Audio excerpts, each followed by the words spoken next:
한국불교 금강선언 총재 화란 스님과 함께 알기 쉬운 불교 이야기에 대해 배웁니다. 육화여에 대해서 말씀을 드리면서 승가의 정신은 화합과 평화에 있다, 이런 말씀을 했는데, 불교의 기본은 화합이요 평화고 단결인데 어떻게 돼서 그동안에 종단 분교도 있고 여러 가지 개인적인 문제도 많이 있고 또 말로만 화합하라 화합하라 이렇게 했는데, 과연 그 화합을 어떤 것을 기준으로 해가지고 화합을 해야 합니까? 이렇게 묻는 분들이 더러 계십니다. 오늘 이 시대의 문제뿐이 아니고 그때 당시에도 그런 문제가 있었기 때문에 부처님께서 승가정신에 화합하고 육하정신에 의해서 서로 공경해라, 이렇게 말씀을 했을 때에 한 비구가 묻습니다. 부처님, 만약 스님들 사이에서 의견 충돌이 생겼을 때나 또는 불교 신자들 사이에서 의견 충돌이 생겼을 때나 또는 스님과 신도들 사이에 문제가 생겼을 때 어떻게 화합을 해야 좋겠습니까? 이렇게 물었습니다. 이것은 부처님의 가르침은 세속적인 법을 초월해 있기 때문에 세속법에 가서 문제를 해결한다는 것은 이건 웃음거리밖에는 되지 않습니다. 그렇기 때문에 중국의 어떤 스님께서는 황제가 하도 요불배야 한다, 황제가 하더라도 감히 비굴하게 허리를 굽혀서는 안 된다고 했는데, 우리가 이 절간에서나 또는 우리 종단의 신성한 종단 내부에서 생긴 문제를 가지고 세속적인 판사나 검사 앞에서 고개를 숙이게 되게 하는 문제가 생긴다면은 불교 이신 자체도 문제가 되지만은 종교에 많은 흠점을 이루기 때문에 부처님께서는 그런 문제를 밖에까지 끌고 나가지 말고 안에서 해결하도록 가르칩니다. 8가지 방법에 의해서 문제점을 해결해라, 이런 이야기죠. 처음에는 그 잘못된 일이 있으면은 계율과 계율을 아닌 것을 가릴 필요가 있다, 그 말이죠.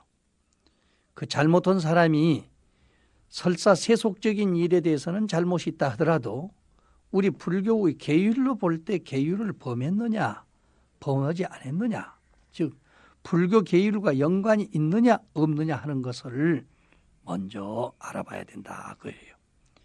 조그마한 감정을 가지고 세속적인 소소한 문제를 가지고 오히려 불교의 계율에다가 적용을 시키려고 하는 그런 문제가 있으면 아니 되기 때문에 그런 이야기를 하게 되는 것입니다. 둘째는 그 계율을 놓고 그 사람이 범했느냐 안 범했느냐, 그 불교 계율을 범했느냐 범하지 아니했느냐, 과거의 잘못을 가지고요 현재에다 적용하려고 하는 사람도 더러 있어요. 그건 될 수가 없습니다.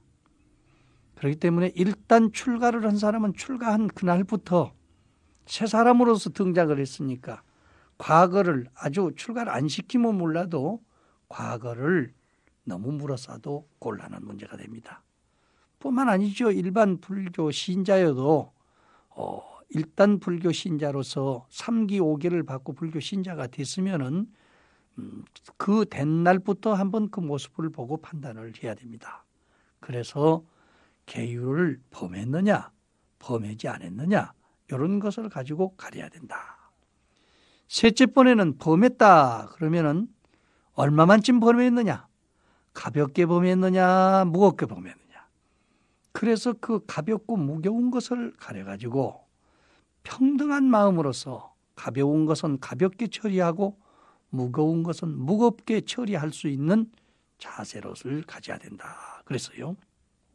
넷째 번에는 무겁게 또는 가볍게 계율을 범했다 이렇게 한다면은 그런 사람들 가운데서도요 사람들이 말을 해서 들을 사람이 있고 듣지 않을 사람이 있습니다. 그렇기 때문에 여지가 있느냐 없느냐 하는 것을 가려봐야 된다 그랬어요. 여지가 있는 사람한테는 이야기를 해도 가능하지만은 여지가 없는 사람한테 이야기하면 불교 안 믿으면 그만이지, 내 충노릇 안 하면 그만이지, 이렇게 하고 나가버리면 끝날 거 아닙니까? 그렇기 때문에 죄를 범한 사람, 이런 사람 가운데서도 무겁고 가볍고가 문제가 아니고 말을 할 때는 여지가 있느냐, 여지가 없느냐, 저 사람 될 수 있는 사람이냐, 아니면은 이 말을 통해서 오히려 반발만 하고 더 시끄럽게 하고 떠날 사람이냐, 이런 것을 봐야 됩니다. 사람들 가운데서는요, 오히려 어떠한 사건을 저질러 가지고 그것을 빌미로 해서 자기 자유를 찾고 자기 주장만을 내세우려고 하는 사람들도 더럽지 않거든요. 그렇기 때문에 이런 문제는 대단히 중요한 것입니다. 다섯째는요, 여지가 설사 있다고 하더라도 추악하고 추악하지 아니한 것을 가려서 말을 해야 됩니다. 평상시 입이 더럽고 몸뚱아리가 더러운 사람은요, 그 무슨 말을 할 것 같으면 아주 악담 서력을 하고 욕을 하고 큰 소리를 하면서 나중에는 발로 차고 손으로 휘저어버리고 떠나는 사람이 있거든요. 그러니까 사람의 행동이 평상시 추악한 사람이냐, 거칠고 악한 사람이냐, 아니면은 거칠지 않고 좀 세밀하고 유아스러운 사람이냐, 이런 것을 가리라 그랬어요. 여섯째 번에는 해야 할 것과 해서는 안 될 것을 가려야 된다, 그 말이. 물론 범죄를 했다고 하는 것은 해서는 안 될 것이 있죠. 그러나 불가피하게 일을 저지른 수가 있습니다. 가령 거짓말을 하지 말아라, 이렇게 됐는데 노루 한 마리가 집에를 들어왔단 말이요. 포수쟁이가 뒤에 따라오면서 여기에 노루 안 들어왔느냐, 어떻게 생각하면 불쌍한 생명을 하나 살리기 위해서 못 봤다고 거짓말을 할 수도 있는 것입니다. 그렇기 때문에 불가피한 경우에는 범을 하더라도 그것을 죄로만 간주할 것이 아니라 어떤 의미에서 무엇을 목적으로 해서 그런 일이 이루어졌는가를 잘 가려서 해야 된다. 그래서 과연 해야 할 일을 했느냐, 해서는 안 될 일을 했느냐, 이걸 가려야 된다고 그랬어요. 일곱째 번에는 막을 것과 막지 아니할 것을 가리라 그랬습니다. 이제 더 이상 이렇게 해서는 안 된다고 하는 한계점을 딱 지어서 막을 것과 막지 아니할 것을 잘 가려야 돼. 더러 세상 사람들은 그런 경우가 있습니다. 자기가 할 때는 다 보편적으로 생각하는데요, 자기가 먹을 것도 못 먹게 되고 할 짓도 못 하게 될 경우에는 자기 하지 못하는 것을 자기 몸을 기준 삼아서 모든 것을 평가하는 사람이 있어요. 그렇게 해서는 안 되죠. 안 된단 말이죠. 그러니까 우리가 젊었을 때 모든 것을 비춰보는 것하고 나이 들어서 그 비춰보는 것하고는 모든 것이 달라졌는데, 평상시는 막행막식 하던 사람도 나이 들어서 못 먹게 되고 안 먹게 되면 아주 자기만 청정한 척하는 이런 일을 해서는 안 된다, 그 말이죠.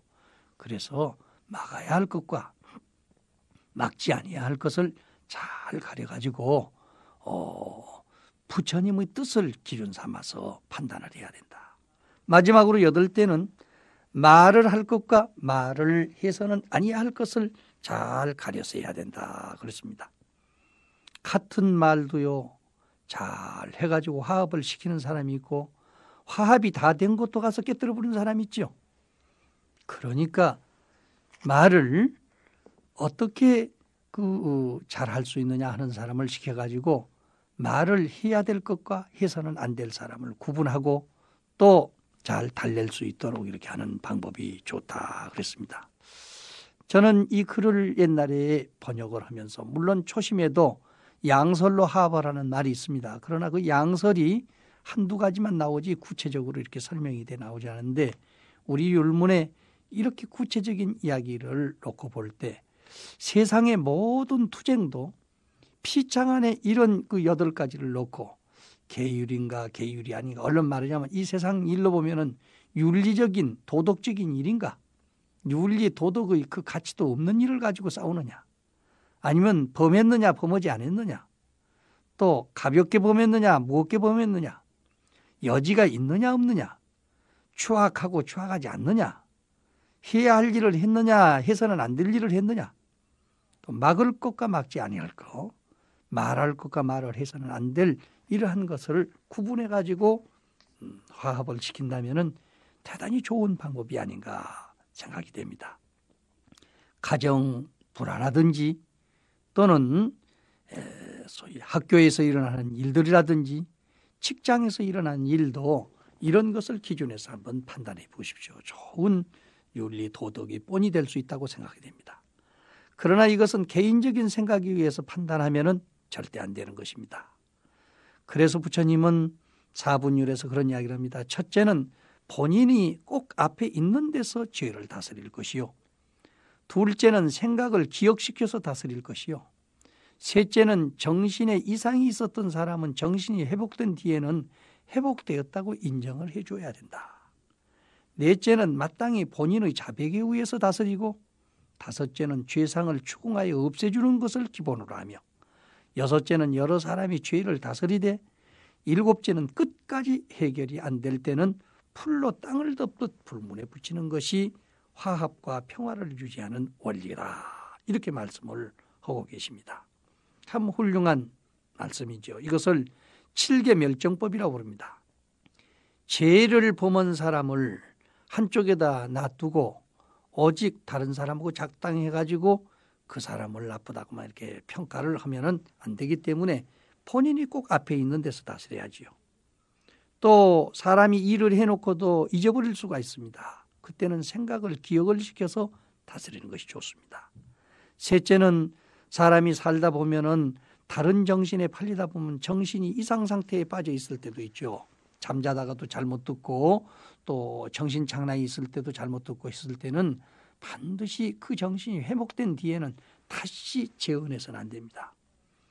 여러분, 그 사람이 좀 정신이 잘못돼 가지고 좀 미쳤다가 다시 회복이 됐는데 그 회복된 사람 앞에 놔두고 저 사람이 미쳤던 사람이다, 저 미친 사람이다, 이런 이야기를 자꾸 해보세요. 좋아할 사람 하나도 없습니다. 다시 미칩니다.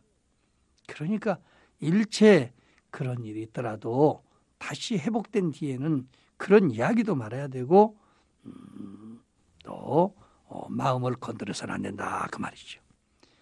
마땅히 본인의 자백에 의해서 다스려야 돼.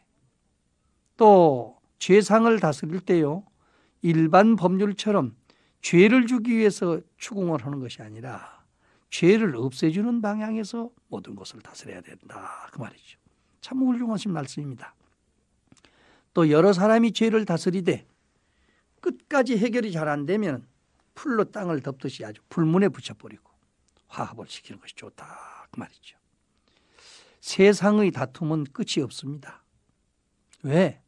첫째는 말로 다투는 언쟁이 있고, 법상을 찾아 따지는 것도 있고, 또 둘째는 찾아 싸우는 멱정이 있는데 할 일 없는 사람들이요 나무 허물을 추적해 가면서 이리 싸우고 저리 싸우고 끝없이 투정하는 경우가 있고, 셋째 번에는 논쟁이라는 것이 있어 범죄의 경중, 허실을 다투는 그런 것을 가지고서 시비를 하는 경우가 있고, 넷째는 일을 따라서 싸우는 사쟁이 있어 서로 일을 미뤄가지고서 네가 잘했니, 내가 잘했니, 네가 많이 했니, 적게 했니, 이렇게 해가지고 잘못되는 경우가 있단 말이죠.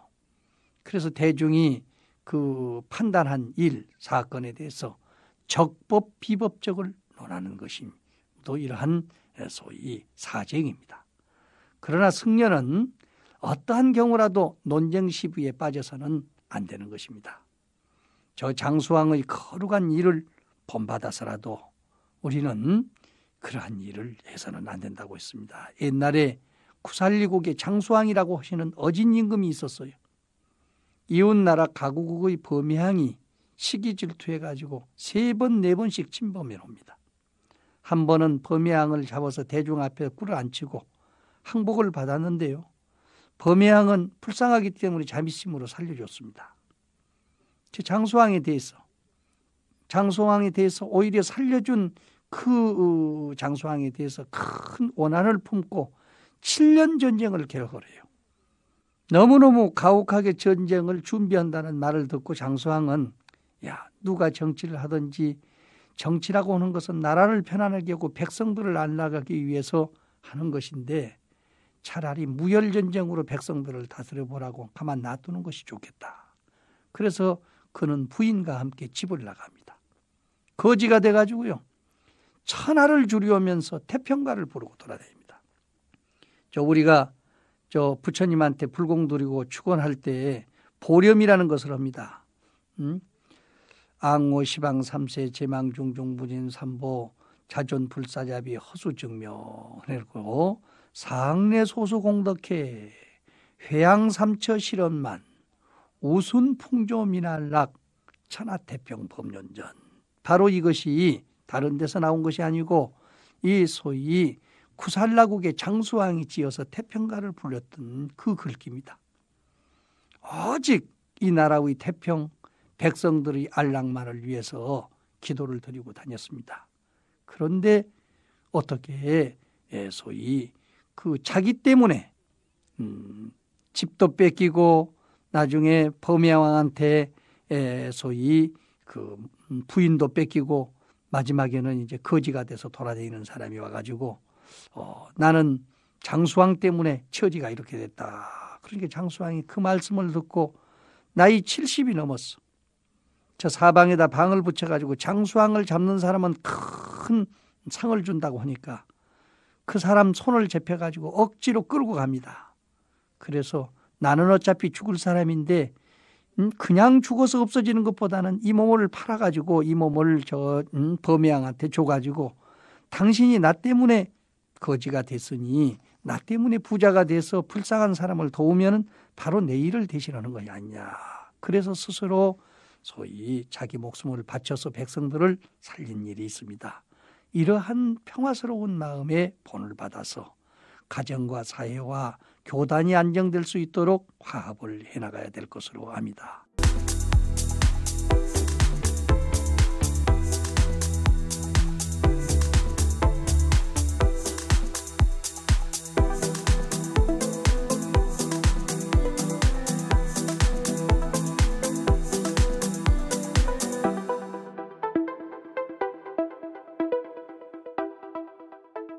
악은 선한 마음으로 다스린다고 해서 금방 악한 사람이 착해지는 것만은 아닌 것입니다.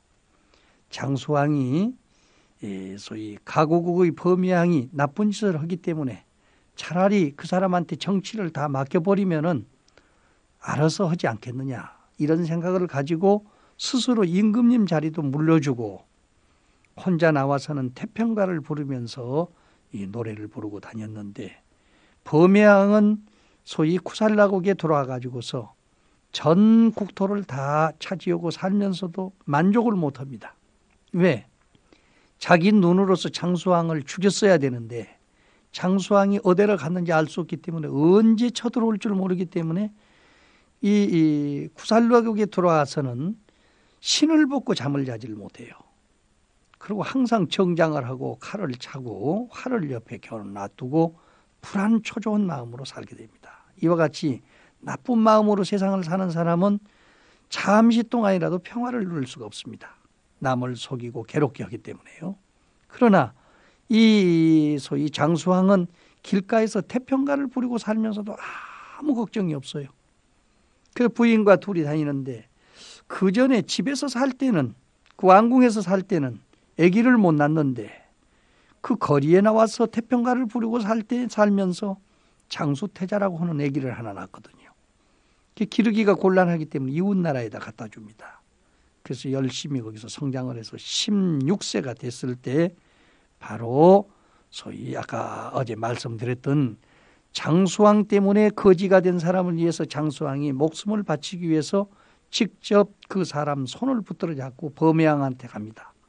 범야왕은 너무너무 좋아가지고 장수왕을 잡아가지고 콧뚜레를 만들어가지고 온 동네를 조리를 돌리고 다니죠. 나는 그 범야왕에게 두 다리를 뻗지 못하고 잠을 자지 못하게 만든 이런 나쁜 범인입니다. 이렇게 하고 다닙니다. 그래서 결국에서는 조리를 돌려가지고 나중에는 큰 평원에다가 장작을 많이 쌓고 그 위에다가 태워서 죽이게 됐는데 장수태자가 이야기를 듣고 범야왕한테 쫓아가요.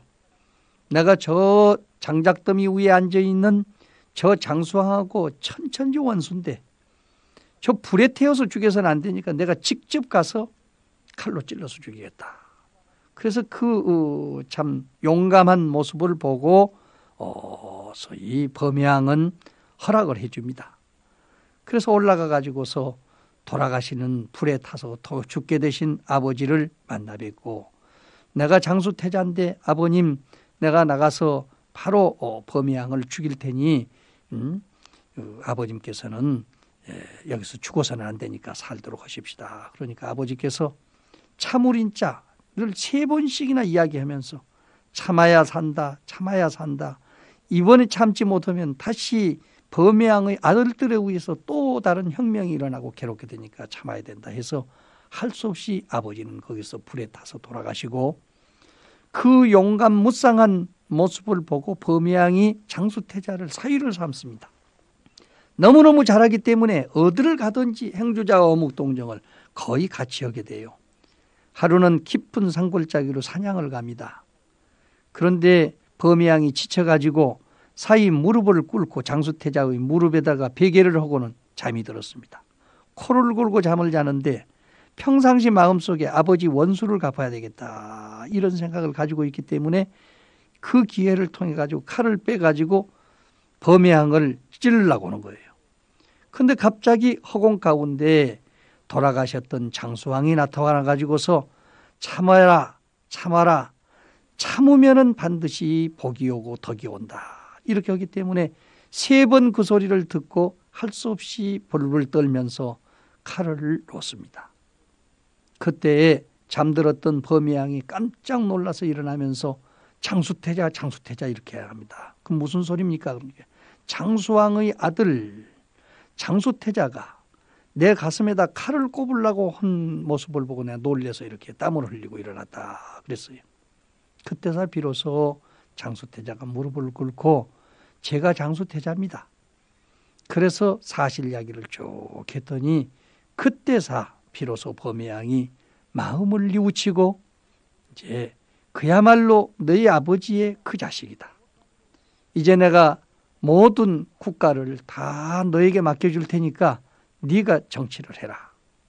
아닙니다. 저는 주신다면은 우리 아버지가 갖고 있던 땅만 가지고도 충분히 삽니다. 범양께서 가지고 장인 양반께서 가지고 있던 땅은 장인 양반의 아드님들한테 물려주는 것이 옳습니다. 이래서 이 쿠살라국과 가구국이 1대 2대를 통해 가지고 영원히 버림없는 좋은 도반국이 됐다 이런 이야기가 있습니다. 이것이 우리 불교에서 살신성명의 평화 사상을 잘 나타낸 법문이라고 생각이 됩니다. 장수왕의 자기 몸을 희생해서 백성을 살리고 나라를 구하는 그런 정신, 또 장수태자의 잘 참고 이겨나가는 힘에 의해서 평화를 유지하는 정신, 그 거룩한 마음에 의해서 마지막에는 범의 왕이 제 마음을 참여하고 고치는 그런 뜻을 볼 때 우리는 원수를 원수로서만 당장에 갚아야 된다 이렇게 생각하지 말고 좀 더 시간적인 여유를 가지고 세상을 살아나가면은 질투했던 마음, 그야말로 좋지 않았던 마음들이 다 얼음 녹고 평화롭게 됩니다. 이렇게 거룩한 진리를 펴고 다니시는 우리 부처님에게도 늘 이교도들이나 또는 기타 다른 사람들은 불평을 하는 사람들이 덜 없지 않았어요. 불교 교단이 평창돼 가지고 비구수가 점점 불어나서 얻어먹는 사람이 많게 되자 이에 대한 불만을 품은 사람들이 나타나기 시작했습니다. 부처님께서 마가다국에 계실 때 남산의 바라문천에 사는 한 농부가 늘 그런 생각을 가지고 있다가 마침 조상의 제삿날 부처님께서 밥을 얻으러 오기 때문에 대중 앞에서 망신을 주기 위해서 큰 소리로 외칩니다. 사문이여, 당신도 밥가리하고 밥 먹으시오. 그러니까 부처님께서 바라문이여, 나도 밥가리하고 먹는다. 나는 당신의 보섭과 쟁기를 보지 못하는데 어떻게 밭을 갈고 밥을 먹는다고 합니까? 나는 열애의 밭에 보리의 종자를 심고 번뇌의 풀을 메고 열반의 씨앗을 가꾸고 있노라. 믿음은 씨요 마음은 가다듬는 비요 지혜는 보섭이고 부끄러워하는 것은 멍에 생각은 밧줄이다. 몸의 말을 막고 생각을 부끄럽게 하면서 음식을 먹을 뿐이다. 그랬습니다. 자, 얼마나 멋있는 농사꾼입니까? 어떻게 보면 공상적인 허구적인 이야기가 아니냐 이렇게 생각하지만 열애의 밭에 보리의 종자를 심는다. 깨달음의 종자를 심는다. 우리가 농사를 지어서 먹고 사는 것이 무엇 때문에 농사를 지어서 먹고 사는 거냐? 바로 열애의 밭에 보리의 종자를 심기 위한 방법이요. 깨달음을 얻기 위해서 인생의 본 바탕을 우리는 찾기 위해서 이 세상에 태어났습니다. 그렇게 하려면 번뇌의 밭에서 풀을 매야 됩니다. 우리는 좋지 못한 밭에 풀만 매려고 애를 쓸 것이 아니라 바로 우리 마음속에 들어있는 번뇌의 풀을 맬 줄 알아야 돼. 그래서 열반의 씨앗을 가꿔야 됩니다. 평화의 씨앗을 가꿔야 됩니다. 그렇기 때문에 그 믿음은 씨가 되고 마음은 가다듬는 비가 되고 지혜는 보섭이 돼서 모든 것을 뒤집고 또 부끄러워하는 마음, 밥을 얻어먹고 살린다고 하더라도 또 이 세상에서 직접 농사를 안 짓고 임금님이 된다든지 또는 마을에 앉아서 못해서 그 관리가 된다든지 해서 앉아서 먹으면 그 사람이 직접 농사를 짓고 삽니까? 오직 농부들의 노력에 의해서 온 그 음식을 먹고 살기 때문에 비록 돈을 내고 먹는다 하더라도 부끄러워할 줄 아는 감사하는 마음의 자세로서 먹어야 된다고 말이죠. 그래서 멍에에 그것을 멍에 삼아가지고 그런 생각을 감사하는 마음을 가지고 밧줄로 알고 산단 말이죠. 그 음식을 먹고 뭐 살았느냐? 몸의 말을 막고 쓸데없는 말 하지 말고 생각을 잘못된 것이 있으면 부끄럽게 생각하면서 음식을 먹는다면 우리 부처님의 소위 밥 먹는 도리가 되는 것입니다. 바라모는 할 말이 없었어요. 참으로 세상에서는 보기 어려운 농사입니다. 그래서 칭찬합니다. 거룩하십니다. 당신의 일소는 근심 없는 곳에 이르러서 다시는 돌아오지 않게 되어 있군요. 우리는 금년에 농사 짓고 내년에 또 농사 짓고 전해년에 농사 짓고 계속해서 돌아가도 호구지책에 불과해. 그런데 부처님께서는 그 호구지책을 해서 무엇을 하느냐? 다시는 돌아오지 않는 윤회의 세상에 다시는 돌아올 수 없는 열반을 증득하는 일을 하고 있기 때문에 참으로 훌륭한 농사꾼이십니다 하고 황금 바루에다가 훌륭한 음식을 가득 담아서 보시를 했습니다. 사실 노동이라고 하는 것은 육체적인 노동만이 노동이 아닙니다. 자본가와 노동자 사이에 서로 분쟁이 일어나는 것은 노동자는 자본가의 육체만을 보고 자본가는 노동자의 정신만 보고 시비하기 때문에 그렇게 되는 것입니다. 피차는 서로가 부족한 점을 떼어가면서 한 단원을 형성하게 되어 있는데 그 어느 한쪽만을 보게 됨으로써 문제가 생기는 것입니다. 뿐만 아닙니다. 정신적인 노동을 하고 사람들이 육체적인 노동을 하는 사람 이상으로 믿고 지혜와 부끄러움을 가지고 먹고 입고 살아야 되는데 이것이 잘 안 되고 있어요. 멀쩡하게 놀고 아무것도 한 것도 없고 정신적인 노동도 제대로 하지 않으면서 육체적인 노동에 의해서 피어리게 만들어놓은 것을 가지고 헛되게 쓰고 방탕하고 잘못된 일을 하기 때문에 갈등이 생겨서 이런 문제가 이루어지는 것입니다. 언젠가도 한번 말씀드렸습니다만 옛날에 용인에 화운사라고 하는 절을 지으신 차재윤 씨라고 하시는 거사님이 계십니다.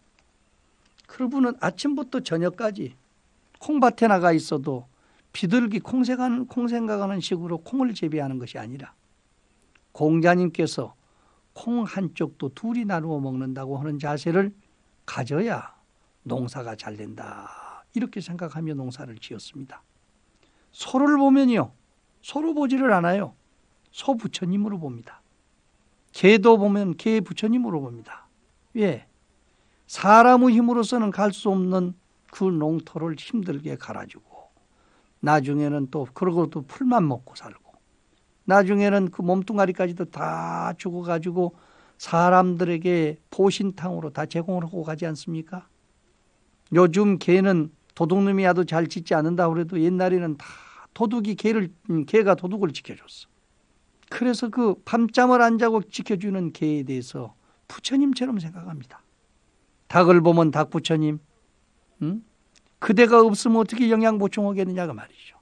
당신이 건강해야 그걸 당신을 먹는 우리 중생들도 건강해질 거 아니냐. 그래서 부처님처럼 서로 받들고서 곳곳에서 이렇게 불성을 발견하고 그런 것들을 한낱이 대하는 마음이 곧 불공을 드리는 마음으로 하게 되니까 일도 잘 되고 농사도 잘 돼서 큰 부자가 됐죠. 또 부자가 되어서도 그 일반 사람처럼 자기가 노력해서 돈을 벌었다고 해서 자기 돈이다 이렇게 생각하지 않습니다. 그 부처님 앞에 올려놓고 이 돈은 부처님께서 나에게 맡겨놓으신 저금 통장입니다. 불사위에 딴 곳에 써서 되겠습니까?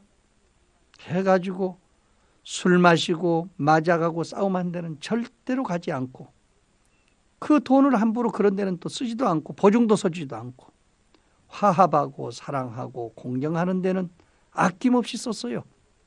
그래서 그분은 돌아가신 지 오래됐습니다마는 그 어렵게 모은 돈을 가지고 화운사라고 하는 절을 지어줬고 또 그분은 불교 신자인데도 신학대학교를 하나 세워줬어요. 또 고아원 양로원을 만들어 가지고도 전부 재산을 남의 원조 받지 말고 살라고 해가지고 전답을 200마디씩 이상씩 만들어 가지고서 자체 운영할 수 있도록 해놓고 갔습니다. 그런 사람도 세상에 있습니다. 그런데 세상 사람들은 사람을 속여먹고 단체를 이용하는 일이 전혀 보통 다반사로 되어 있기 때문에 이 세상은 복잡다단해지고 있는 것입니다. 이 차재현 씨 같은 거룩한 정신을 만들었어. 차가 80대, 버스가 80대, 택시가 160대가 넘었는데도 반드시 공적인 일이 아니면은 개인적으로 걸어 다녔습니다. 또 차를 타지 않아요. 기름 한 방울도 나지 않은 나라에서 우리가 이렇게 버스를 운영하고 자가용을 타고 운영하는 것도 감사하게 생각해야지 한 사람을 위해서 이렇게 많이 써서 되느냐 하는 그런 마음의 자세로 살았기 때문에 지금도 그 자손들이 정말로 그 본을 본받아서 좋은 불사를 계승해 나가고 있는 것입니다. 우리 다 같이 열애의 밭에 보리의 종자를 심도록 노력하십시다.